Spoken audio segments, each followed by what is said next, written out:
नमस्ते, आपका स्वागत है। मैं हूं शिवम। क्या होगा अगर मैं आपसे कहूं कि भारत की विदेश नीति अब दिल्ली से या दिल्ली के साउथ ब्लॉक से नहीं बल्कि एक प्राइवेट बोर्ड रूम से लिखी जाती है? तो आप हैरान होंगे। एक तरफ ट्रंप पाकिस्तान को ग्रेट बताकर भारत के जख्मों पर नमक छिड़क रहे हैं और दूसरी तरफ चुपचाप एक भारतीय कंपनी के पास $553 मिलियन का अमेरिकी निवेश पहुंच जाता है। संयोग या कोई बहुत बड़ा समझौता? सवाल ये नहीं है कि अडानी बंदरगाह बना रहे हैं या नहीं, सवाल ये है कि क्या वो भारत के चारों तरफ एक ऐसा सुरक्षा कवच बुन रहे हैं या फिर एक ऐसा जाल जिसमें फंसने के बाद भारत के पास पीछे हटने का कोई रास्ता नहीं बचेगा। आज की रिपोर्ट ईंट, पत्थर, कोयले या सीमेंट की नहीं, आज की रिपोर्ट है उस शैडो कैबिनेट की जो भारत का अनौपचारिक राजदूत, अनऑफिशियल एम्बेसडर बनकर दुनिया के नक्शे पर सौदे कर रहा है। जब श्रीलंका में चीन की घेराबंदी करनी हो तो सेना नहीं, अडानी का चेकबुक आगे बढ़ता है। जब इजराइल से रणनीतिक रिश्ते निभाने हो तो डिप्लोमेसी नहीं, अडानी की डील काम आती है। लेकिन यहां एक सबसे बड़ा पेच है। अगर कल ये कंपनी डूब जाए तो क्या $100 बिलियन का वो सोवर्ण एआई निवेश भी डूब जाएगा जिसमें भारत और हमारा डिजिटल भविष्य कैद है? क्या आपकी प्राइवेसी और देश की संप्रभुता किसी एक परिवार की बैलेंस शीट पर टिकी हुई है? आपने पूछा था कि शिवम, क्या कॉर्पोरेट या ये दबदबा लोकतंत्र का अंत है? आज हम उन बंद दरवाजों को लात मारकर खोलेंगे जहां आपके डेटा, आपकी सुरक्षा और आपके देश का सौदा। तैयार हो जाइए क्योंकि ये इन्वेस्टिगेशन रिपोर्ट आपको बताएगी कि आप जिसे देशभक्ति समझ रहे हैं वो कहीं किसी कंपनी का बिजनेस प्लान तो नहीं है। $1.2 अरब ये वो रकम है जो एक भारतीय कंपनी ने इजराइल के सबसे रणनीतिक बंदरगाह को खरीदने के लिए चुकाई। इस डील को बिजनेस कहा गया, लेकिन ये डील उसी महीने हुई जब भारत के प्रधानमंत्री इजराइल दौरे पर थे। संयोग शायद, या फिर ये भारत की एक नई विदेश नीति का पहला अध्याय था जो संसद में नहीं, एक बोर्ड रूम में लिखा गया। ये पूरा तंत्र कैसे काम करता है ये आपको जानना बहुत जरूरी है। पहले एक बुनियादी बात, दुनिया में 2 तरह की विदेश नीतियां होती हैं। एक जो राजदूत चलाते हैं, संसद में बहस होती है, यूएन में भाषण दिए जाते हैं, और दूसरी जो पोर्ट डील से चलती है, एनर्जी कॉन्ट्रैक्ट से चलती है, डेटा सेंटर से चलती है। इसे अंतर्राष्ट्रीय राजनीति में कहते हैं economic state craft. Economic state craft यानी जब देश अपनी कंपनियों को विदेश नीति के हथियार की तरह इस्तेमाल करे, उसको इकोनॉमिक स्टेट क्राफ्ट कहते हैं। ये कोई नई बात नहीं है। दक्षिण कोरिया ने सैमसंग और ह्युंडई के जरिए यही किया, चीन ने हुआवाई और अपनी स्टेट ओन्ड एंटरप्राइज से यही किया। अब सवाल यह है कि क्या भारत भी यही कर रहा है, और अगर हाँ तो क्या ये एक सोचा समझा राष्ट्रीय निर्णय है या एक कंपनी की निजी महत्वाकांक्षाएं जिसे राष्ट्रीय रंग दे दिया गया? 2005 में एक अमेरिकी रिपोर्ट सामने आई, बूज एलन हैमिल्टन की। उसमें एक शब्द गढ़ा गया, स्ट्रिंग ऑफ पर्ल्स। मतलब चीन भारत के चारों तरफ के बंदरगाहों पर अपनी उपस्थिति दर्ज करा रहा। पाकिस्तान में ग्वादर, श्रीलंका में हम्बनटोटा, म्यांमार में क्याऊ कफ्यू। ये बंदरगाह ट्रेड रूट्स हैं, लेकिन जरूरत पड़ने पर इसकी मिलिट्री चोक पॉइंट के तौर पर भी इस्तेमाल किया जा सकता है। हम्बनटोटा पोर्ट श्रीलंका में 2017 में श्रीलंका ने 1.1 बिलियन के कर्ज के बदले, $1.1 बिलियन के कर्ज के बदले चाइना को 99 साल की लीज पर दिया। भारत के लिए ये अलार्म बेल थी, और इसी अलार्म के जवाब में एक कंपनी ने वो किया जो शायद सरकार उतनी तेजी से नहीं कर सकती थी। चीन ने बंदरगाह 99 साल के लिए लिया, अडानी ने उसके बगल में ही डेरा डाल दिया। मैंने इस पर एक डिटेल्ड स्टोरी भी की है, अगर आपने शायद देखी। हाइफा इजराइल में भूमध्य सागर का एंट्री गेट इसको कहते हैं। 2023 में अडानी पोर्ट्स और गैडोट ग्रुप ने मिलकर इसे अधिग्रहित किया। ये पोर्ट उस आईएमईसी कॉरिडोर की नींव है जिसे G20 दिल्ली शिखर सम्मेलन में ऑफिशियली अनाउंस किया था। आईएमईसी इज इक्वल टू भविष्य का वो ट्रेड रूट जो सुएज कनाल की जरूरत कम कर सके। इस पर भी मैंने एक डिटेल स्टोरी की है, वो भी आप देख सकते हैं। कोलंबो श्रीलंका ठीक उसी बंदरगाह के बगल में जहां चीन का पोर्ट सिटी प्रोजेक्ट है, जहां US international development finance corporation, short में डीएफसी, ने अडानी के कोलंबो वेस्ट इंटरनेशनल टर्मिनल को $553 मिलियन का निवेश दिया है। क्यों? क्योंकि अमेरिका की इंडो पैसिफिक रणनीति में भारत को चीन के खिलाफ एक काउंटर वेट चाहिए था। विझिंजम केरल में भारत का पहला डीप वाटर ट्रांसशिपमेंट पोर्ट। अभी तक भारत का 75% ट्रांसशिपमेंट कार्गो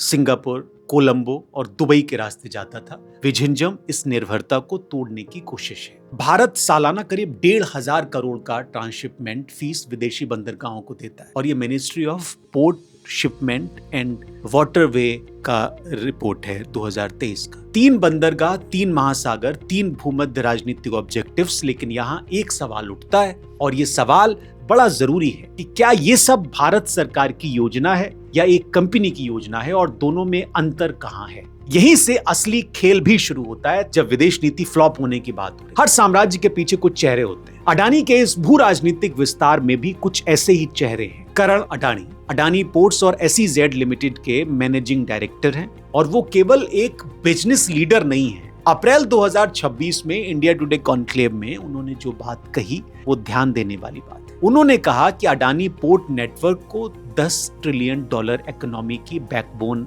बनना है। ये भाषा एक व्यापारी की नहीं, एक राष्ट्र निर्माता की होती है। तो समझ लीजिए वो क्या अपने आप को पेश करें। और फिर वो स्ट्रेटेजिक लाइजन, नाम सार्वजनिक नहीं है लेकिन प्रभाव असंदिग्ध है। USDFC $553 मिलियन का जो निवेश है वो सामान्य कॉमर्शियल डील नहीं है। DFC केवल उन्हीं प्रोजेक्ट्स में इन्वेस्ट करती है जो अमेरिका की जियोपॉलिटिकल इंटरेस्ट के साथ अलाइन हो। इसका मतलब है अडानी ग्रुप का कोई लॉबिंग आर्म वॉशिंगटन DC के कॉरिडोर में काम कर रहा है। इसमें कोई हैरानी की बात नहीं है, कर ही रहा होगा। लेकिन अगर ऐसा कर रहा है तो ट्रंप हमारी बात क्यों नहीं कर रहे हैं? ट्रंप क्यों भारत से ज्यादा पाकिस्तान को तवज्जो दे रहे हैं? जनवरी 2023 में हिंडनबर्ग रिसर्च की एक रिपोर्ट आई थी। अमेरिकन शॉर्ट सेलर फर्म है ये। उसने एक रिपोर्ट पब्लिश की थी। रिपोर्ट में ये दावा था कि अडानी ग्रुप ने मॉरिशस, केमैन आइलैंड जैसे जो ऑफशोर जुरिडिक्शन में शेल कंपनीज के जरिए अपने ही शेयरों में आर्टिफिशियल इन्फ्लेशन की। तो जब ये सब खबर आई तो अडानी ग्रुप ने इन आरोपों को सिरे से खारिज कर दिया।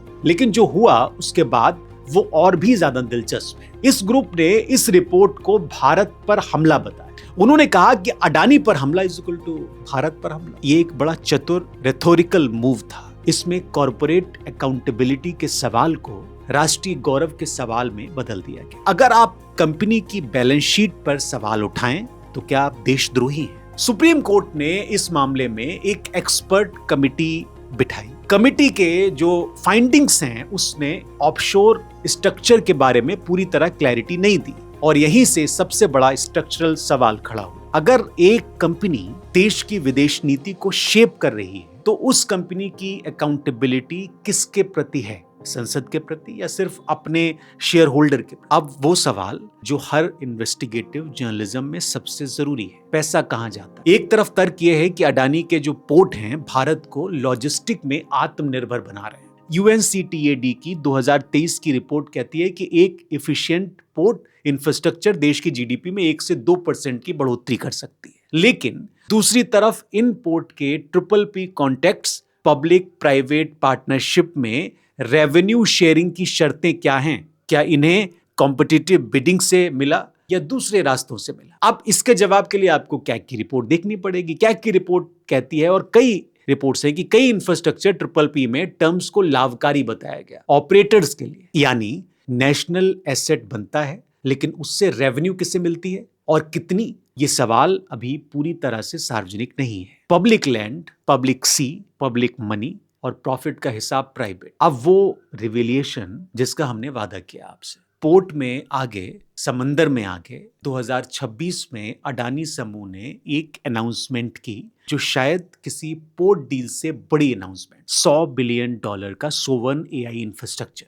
अपनी रिन्यूएबल एनर्जी से powered hyper scale data centre के लिए। AI इंफ्रास्ट्रक्चर जो भारत की सरकारी एजेंसीज, फाइनेंशियल इंस्टीट्यूशन और डिफेंस कॉरिडोर को सर्व करे। सोचिए इसका मतलब क्या? जो कंपनी आज भारत के डेटा सेंटर्स चलाएगी, जो भारत के गवर्नमेंट सर्वर्स को पावर देगी, जो भारत की AI मॉडल को होस्ट करेगी, वो कंपनी सिर्फ एक वेंडर नहीं है, वो एक गेटकीपर है, भारत की डिजिटल सोवर्निटी का गेटकीपर। और अगर कल उस कंपनी पर कोई इंटरनेशनल सैंक्शन लगता है, इंटरनेशनल फाइनेंशियल सैंक्शन आए और अगर उसकी ऑफशोर स्ट्रक्चर पर कोई भी रेगुलेटरी एक्शन हो तो क्या भारत की डिजिटल इंफ्रास्ट्रक्चर रिस्क में नहीं आएगी? इसका जवाब दिया गया, नहीं दिया गया। ये हाइपोथेटिकल बात नहीं है। रशिया यूक्रेन युद्ध के बाद जब वेस्टर्न सेक्शन लगे तो रशिया स्टेट लिंक्ड कंपनीज को इसी तरह की परेशानियां झेलनी पड़े। और क्या भारत यही रास्ता चुन रहा है?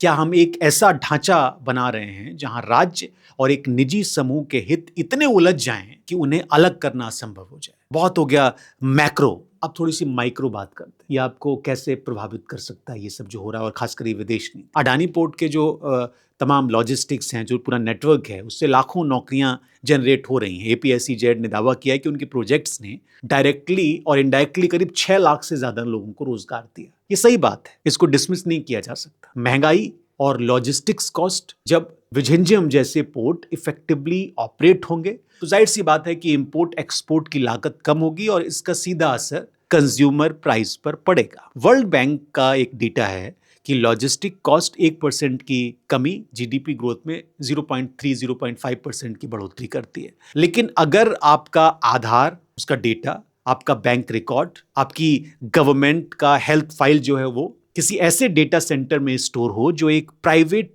कॉन्ग्लोमेरेट ऑपरेट कर रहा हो और उस पर अकाउंटेबिलिटी का कोई इंडिपेंडेंट मैकेनिज्म ना हो, तो यह आपकी निजता का सवाल है। और सबसे बड़ा सवाल ये कि अगर भारत की विदेश नीति का एक बड़ा हिस्सा कॉरपोरेट बोर्ड रूम में तय हो रहा है तो आप उसे वोट करके नहीं बदल सकते, आप उसे पार्लियामेंट में डिबेट करके नहीं बदल सकते, आप डिबेट करते रहें। और यही वो जगह है जहां नेशनल इंटरेस्ट और कॉरपोरेट इंटरेस्ट का धुंधलापन सबसे खतरनाक हो जाता है। जिस नीति पर आपका वोट नहीं चलता, क्या उसे विदेश नीति कहना सही है? साउथ कोरिया का चेवोल मॉडल आप याद कीजिए। सैमसंग, ह्यूंडई, उन्होंने भी स्टेट के साथ मिलकर देश को आगे बढ़ाया। लेकिन 1997 के एशियन फाइनेंशियल क्राइसिस में यही मॉडल देश की सबसे बड़ी कमजोरी बनी। आईएमएफ को बेल आउट पैकेज देना पड़ा था, क्योंकि जब स्टेट और कॉरपोरेशन के हित एक हो जाते हैं, दोनों की जो विफलता है वो भी एक हो जाती है। तो आइए अब 3 सवालों के जवाब की तरफ बढ़ते हैं। पहला सवाल कि क्या अडानी के जो पोर्ट हैं उनका एग्जीक्यूशन भारत की विदेश नीति का हिस्सा है? जवाब है बिल्कुल है,